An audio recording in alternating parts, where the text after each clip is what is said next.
Today we are talking about interpreting graphs of linear functions. So we're going to start off with what we call intercept. So your x-intercept, or the horizontal intercept, is the point where the function crosses your x-axis. So that would be this line right here. The y-intercept, or your vertical, so up and down, would be the point where your function crosses at the y-axis. So in example 1 here, it wants us to find what the horizontal and vertical intercepts are. So to do that, I'm going to pick a couple points, or I'm going to show you a couple points, I should say. So we cross horizontally right here, and we cross vertically right here. So we're going to take a quick look, and we're going to determine what our intercept is horizontally. So if we're talking horizontally, we're talking across. And where does it cross? It goes 1, 2, 3, 4 over. So our x-intercept is x equals 0. Nope, sorry, x equals 4, and y would be equal to 0. And your vertical intercept is going to be 1, 2, 3, 4, 5 down. So that means that we are going in the negative direction. So we're going to have -5. So y is going to be equal to -5, and x would be equal to 0 in this case. Example 2 wants to put a dot on the x and y intercepts and label the coordinates as ordered pairs. So when we're talking about ordered pairs, we're talking brackets x, y. Ordered pairs are always x and then y as your values. So let's take a quick look here first at where these intercepts are. So in this first graph here, we have one right here. And we have one right here. So it's not quite on the line, but we're going to, it could just be askew from the way I copied it in here. So when we're doing this, we're now going to sit here and we're going to say that our x-intercept is 2 over. So when our x-intercept is 2, that means that we are going to have the point 2, 0, x, and then y. And the reason your y is 0 is you have 0 vertical up and down in this case. Your y-intercept in this case is going to be up 3. So we're going to have 0 horizontal distance. It doesn't go over left and right at all, but it goes up 3. So it'll be 0 and a positive 3. The next one, here we go. We are going to mark this one. Your x-intercept is over here to the left. Your y-intercept is up top. So when we're talking about doing this, we're going to go with our x-intercept is over to the left. So if it's to the left, it means it's -2 points to the left and +2 and 0 because we don't have anything going up and down. And for our y, we have 0 going left and right, but we are going up 2. For the last graph, we are going to take a look at this point here and this point here, and we're going to label them. So our x-intercept is 3 to the left, which means x is equal to -3 and y would be equal to 0. And for the y-intercept, we're going to have 0 for x, and y is going to be equal to -3 because we are going down. Now it wants you to take a look, and what do you notice about your x-intercept and what do you notice about the y-intercept?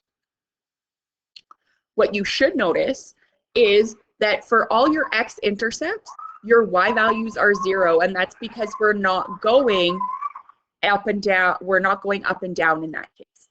And for all our y-intercepts, our x's are 0 because we're not going left and right at all.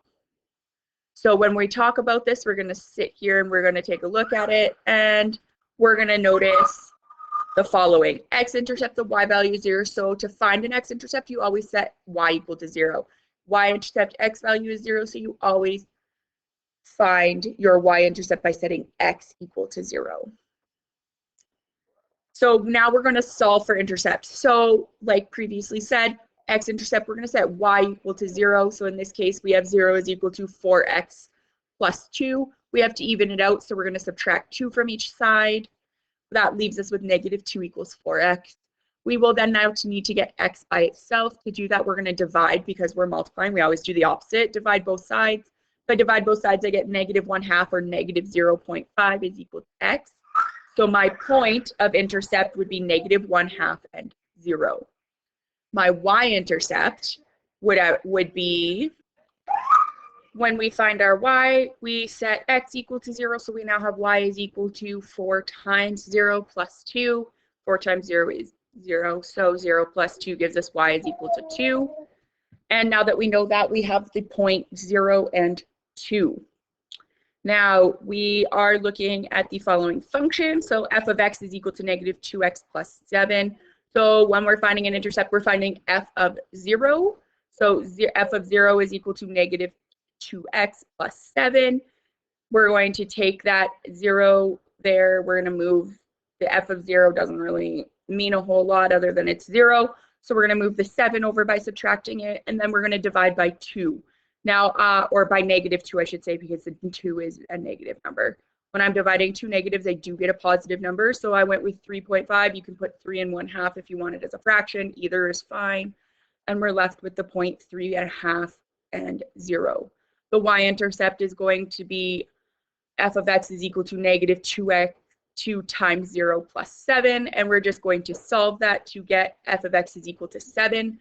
So when x is 0, y or f of x is 7, so we have the point 0 and 7. We're now going to learn to sketch some graphs. So for sketching graphs, we are finding the intercepts, and we're going to put them on the graph, and we're then going to find another point by substituting any number into the equation. So we call that a test point. And we will graph that point and then connect the dots to draw a straight line. You will need to use a straight edge. If you don't, things are going to get messy for you and it's not going to look so good. So example number 1 says, sketch the graph of the following function. F of x is equal to 4x minus 8. So first things first, let's find our intercepts. So our x-intercept, we're going to say f of x is 0. So 0 is equal to 4x minus 8. And 8 plus 0 plus 8 is 4x minus 8 plus 8. So we're adding 8 to each side to get rid of that -8. So 8 is equal to 4x. We're now going to divide both sides by 4 to get 2. So my point is 2 and 0. So we're going to take our marker, or our pen, I should say, and we're going to make a nice dot at x is equal to 2. So that point would be right there. We're then going to find our y-intercept. So f at 0 is 4 times 0 minus 8. So we get -8. As you can see, I have already put in my scale here. So if you want to, you can pause the video, put your scale in, and then start the video again and continue with us. So it's -8, so I have to go to the bottom at 8 here, and I'm going to put a nice red dot right there, because that's where we're at. Let's make that a little bit bigger. There we go. And I have those 2 points. Now I need a test point. So for my test point, I can choose to use any number I want. I went with 4. So f at 4 is going to give me 4 times 4 minus 8. It's always easiest to pick an x value in these cases because it's a function of x. So it's just easier to solve. You don't have to manipulate as much. So I always choose an x value. I get 16 minus 8 gives me 8. So at the point 4, when x is positive 4 and y is 8, we were going to have a point, and that point is going to land us right here. Now what we're going to do is we're going to take and we're going to draw a line for our point, and this line is going to have arrows in both directions. And the reason it's going to have arrows in both directions is because we are not sure where this line ends, or like where it stops, where it starts. We only know these 3 points. So we know that it's probably going to go beyond these 3 points. So when we make our points, we're going to do this. We're going to make a straight line, and it's going to have arrows on either side. I can move mine, you cannot, so you should always use a ruler. And your line should look something like this. So we put the arrows because we don't know where it stops and where it ends. Now we're talking about creating an equation. So we've learned how, when we're given an equation, to graph it. Now we're wanting to take the graph and we're wanting to write an equation for it. So the same thing's going to happen. We're going to find where our intercepts are, and we're going to find our rate of change and set up an equation. So we really only need to find our y-intercept, because our formula is y is equal to the rate of change times x plus our y-intercept. So we're finding the slope of the line, multiplying that by x, and adding our y-intercept, okay? So our y-intercept in this case is going to be right about here. This here is our y-intercept. So when we're taking a look at it, we're going to pick that point, and we're going to go with our y-intercept is equal to the point. I'm going to erase this here quickly. I'll use a highlighter to highlight it maybe. It's going to be at this point right here. So that point is at 0 and 500 because it's halfway up to the 1,000 mark. So our y-intercept is going to be the point 0 and 500. Now I have my intercept. I can now find my rate of change, which is my change in x, or my change in y divided by my change in x. So I need to pick 2 points. You can pick any 2 points you want.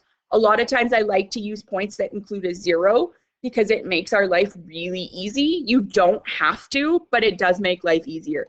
So I'm going to say that my P1 is going to be my y-intercept. So we're going to have P1 equal to,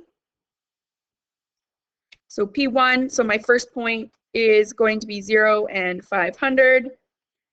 And my P2 point is going to be, I'm going to pick one that lands quite nicely on the graph.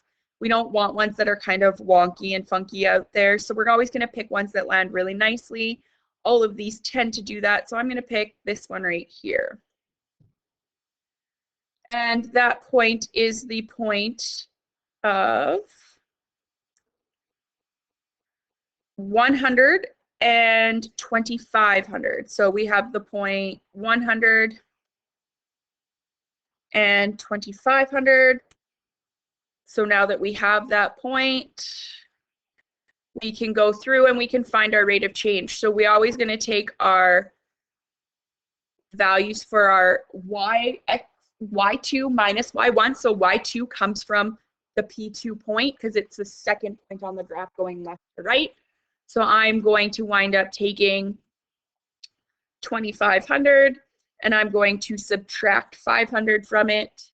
And then I'm going to take 100, and I'm going to subtract 0 from it. And that's because this is going to create a nice fraction for us. So I'm going to put this as a fraction because it's my change in y over my change in x. And this is our rate of change, okay? So I'm going to say my ROC is equal to this. Now 2,500 minus 500 gives me 2,000. And that's going to be over 100. You always want your rate of change in lowest terms. So if we're putting this in lowest terms, we're going to go 2,000, the ABC button on your calculator, and 100. And then you're going to hit the equals button to see what you can get.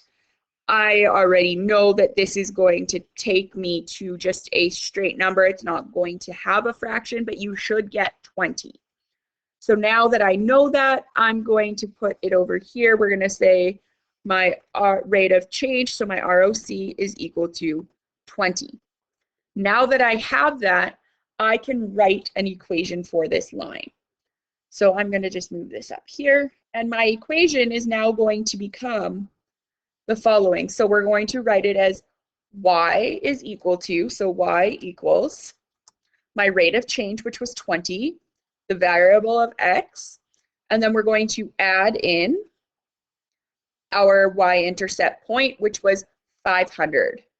So we only take the y value of the y-intercept, okay? So this here becomes my lovely equation, and we're going to box this so that we don't forget what it is, because that's what we were looking for, is that point right there.